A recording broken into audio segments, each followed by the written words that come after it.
On the fourth day, God filled the heavens with wonders.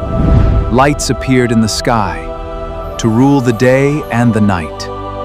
Then God said, "Let there be lights in the heavens, to separate the day from the night, and to mark the seasons and years."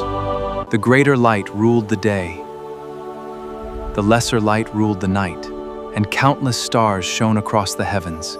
Their beauty filled the sky. The sun brought warmth to the earth. The moon watched over the quiet night.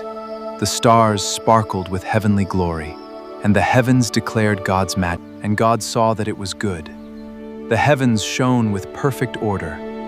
Day and night followed His command.